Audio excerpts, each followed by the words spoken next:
I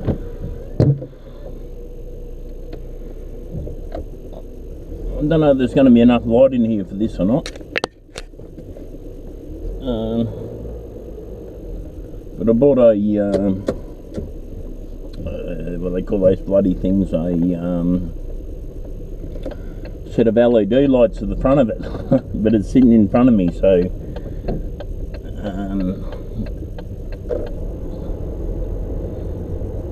it was that bright that it was fucking blinding, so I couldn't have it on there.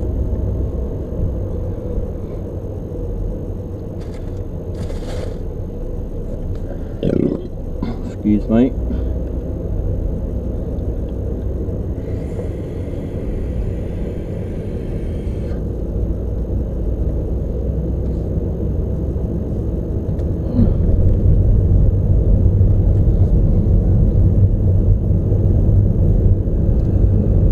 Oh, a bit fucking tired.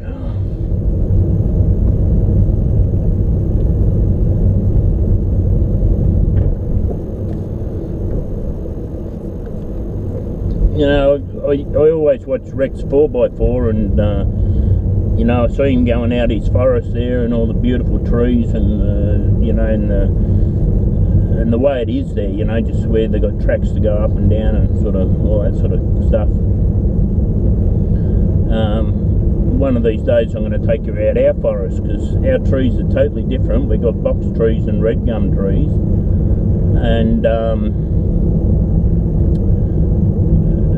where you know, like there's roads out there to go out to the Murray River, and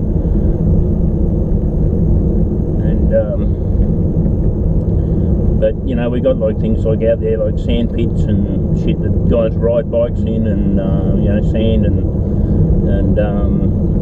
you know, obviously you can ride through the trees, and in one place there's a big opening. It's about 2 k's long, I suppose, and probably a k wide, and it's like a big mud flat, and it has a bit of water in it. Like, and when we were younger, we used to go out there and with the bikes and stuff and camp, and you know, fucking play in the mud, and we had chicks from the caravan park come down from Melbourne out there, and we used to fucking get pissed and ride bikes at midnight in the dark, and fucking had a wow of a time. Some hot women from Melbourne, Australia, I tell you. And anyway,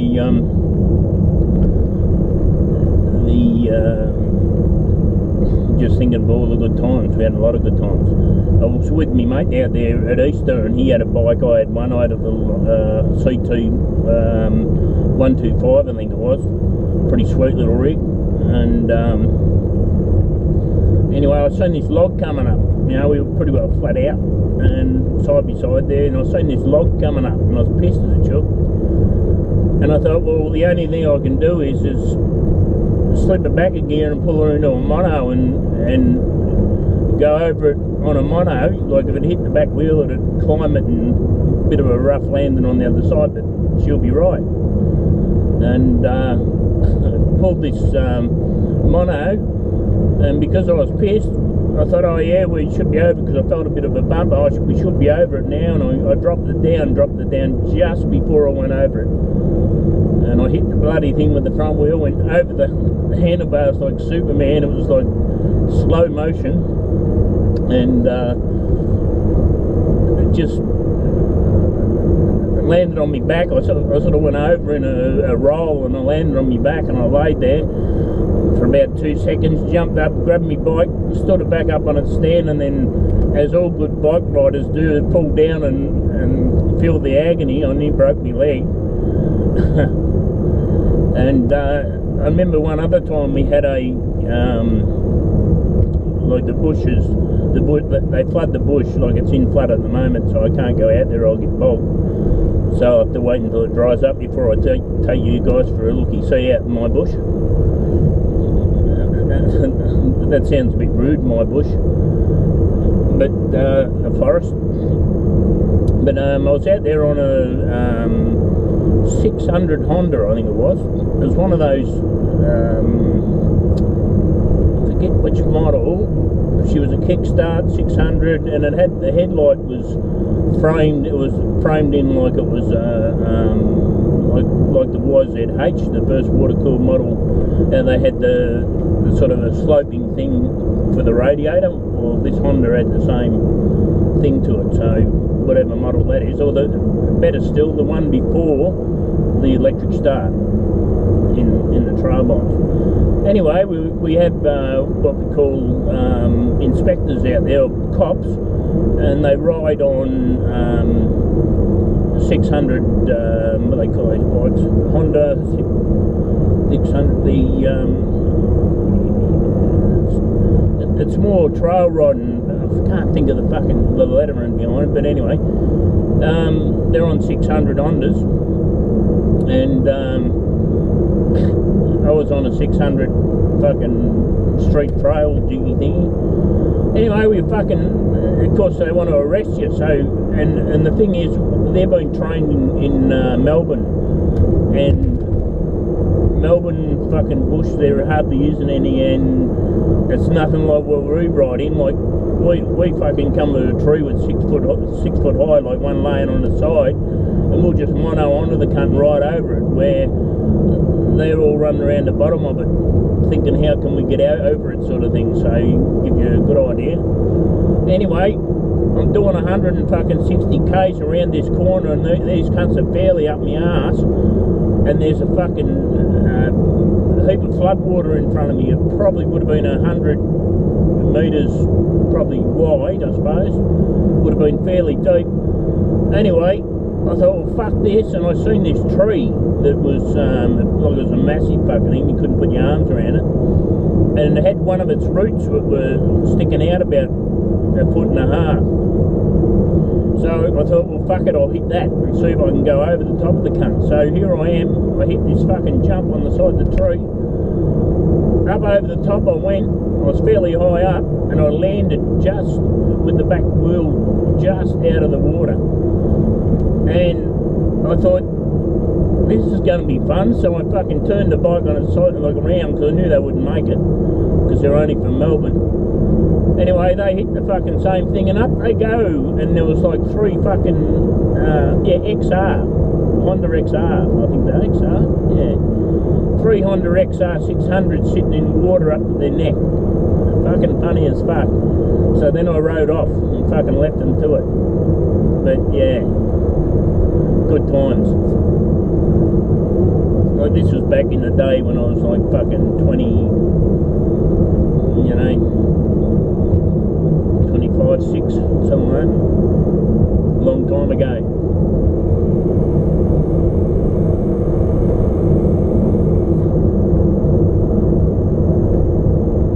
I hope this is coming out alright. I only fucking got the light of the cabin on in there, so like I said, I can't turn that other thing on, or I'll never see.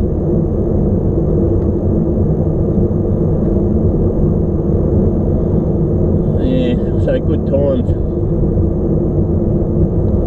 And up until I was 17, I lived on the bush. I think I showed you once where I lived. So every night after school I used to be able to go out the bush and ride in the bush, and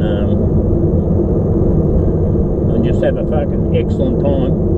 And I was out there one day with me mate. He was on a 125 Kawasaki KX 125, and I was out there on a YZ 125, the first water cooled, the H model. Anyway, I watched me mate go through this bit of water, and you know, I had a bit of a trouble, and I thought, oh, it only looked about 1 foot deep, should be right, I'll have a go at it. So I went to go through it, and instead of getting my front wheel on the back on the other side of it, I hit against it. So of course here I am fucking in 1 foot of water, and then I thought, well, this is easy, I'll just push her out. And of course then I lost my balance, and I fell into the fucking quarry. So here I am in 6 foot of water, laying down with the bike across my leg, and I couldn't get the fucking bike off my leg. And I was thinking, this is not good, I'm going to die down under here. So I give it the fucking the fear of oh shit and give it a big fucking hurl up and got it off me. And we found out what it was is my mate was fucking standing there on my bike trying to find me in the water. And stupid cunt didn't realise he was standing on my bike. Fucking hell. And then I remember, because it wouldn't start, so we had to pull the airbox out, and I had a fish and 2 shrimp in the airbox. Funny. Excellent times.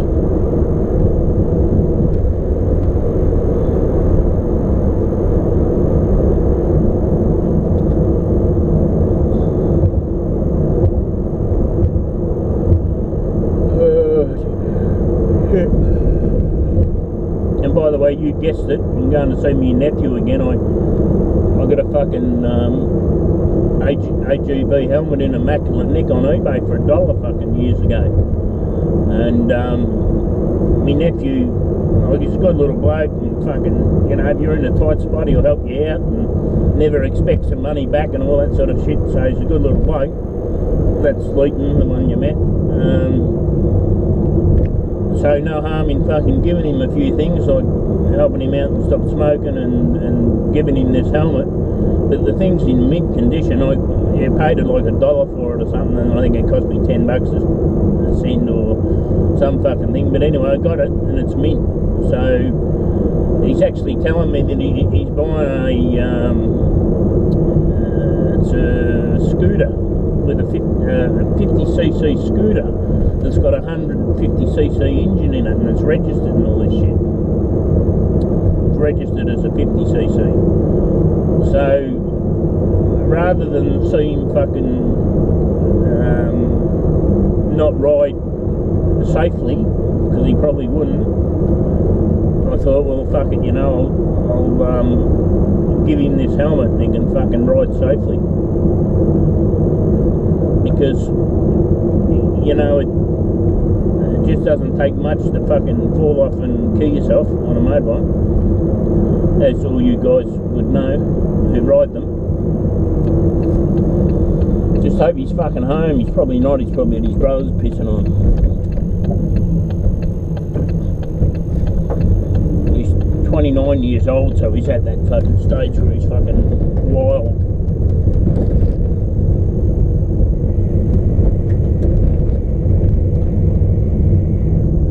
Funny, you know, I used to be like that, fucking out there doing shit and fucking getting pissed to the point where I was shitting and pissing and spewing at the same time, and all the good stuff that goes with growing up. But now, I'm 52 years old, you know, I don't even drive me car at 100 k's, which is the speed limit. I fucking tootle along with me motorbike, you know, obeying the law, and fucking want a simple, easy-going life that makes me, you know, like, just, you know, fucking no stress, water off the duck's back type of life. Yet, you know, you look back in your years of being a youth, and the chaos is fucking that much that it probably would have killed you. Here's something interesting for you. The doctor had me on a drug called Seroquel. Now, Seroquel is for panic attacks. Now, when I had my thyroid problem, I was having panic attacks every day. And for you who don't know what a panic attack is, it's like you're dying and you fucking can't stop the feeling. And it's horrible, really bad. And anyway, I went to another doctor, and he told me to get off the Seroquel, you know, but, you know, take, you know, half or quarter of one, because it helps me sleep in the night.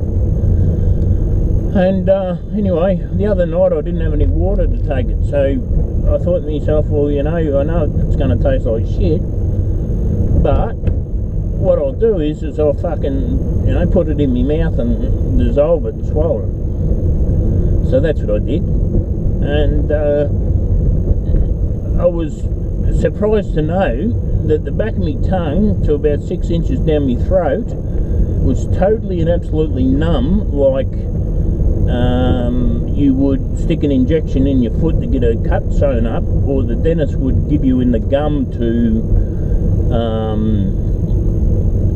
you know, get a tooth out. And the numbness lasted for about 2 hours.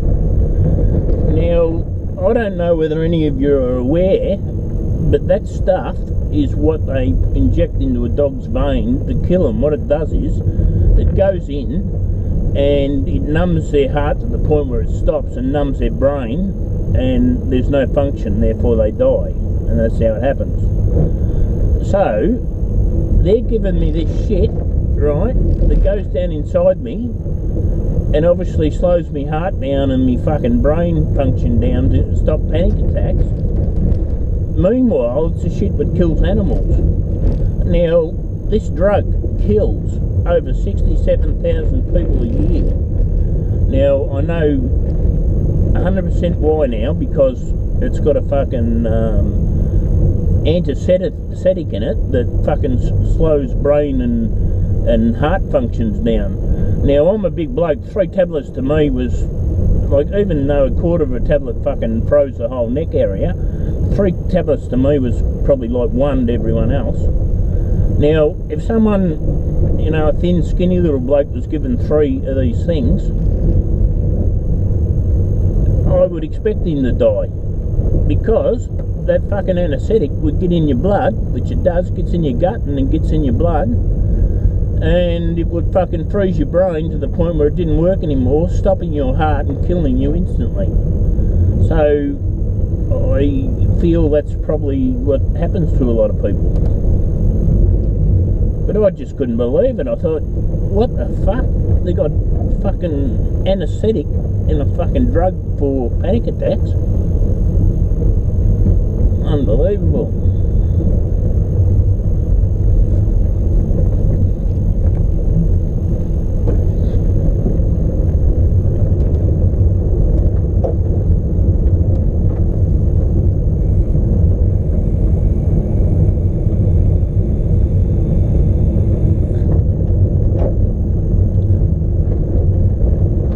Everyone's brainwashed by TV and fucking to believe that, you know, doctors are the only ones that can cure your cancer, and that like that chemotherapy and radiation and the pharmaceutical companies is your only hope.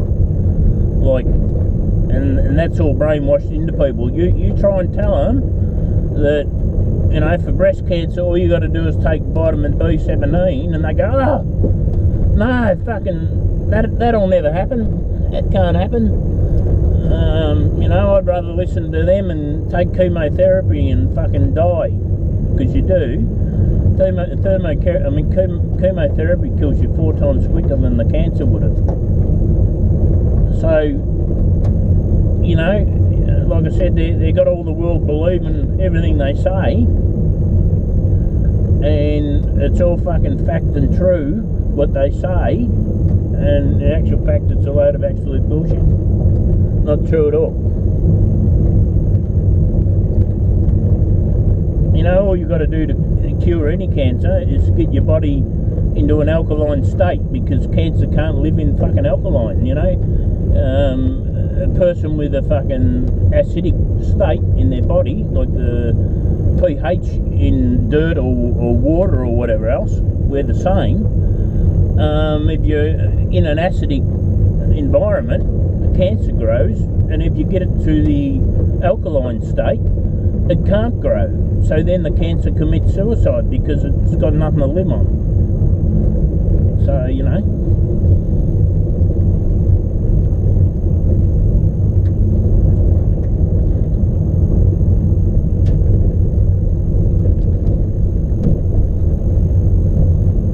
There's a little bunny.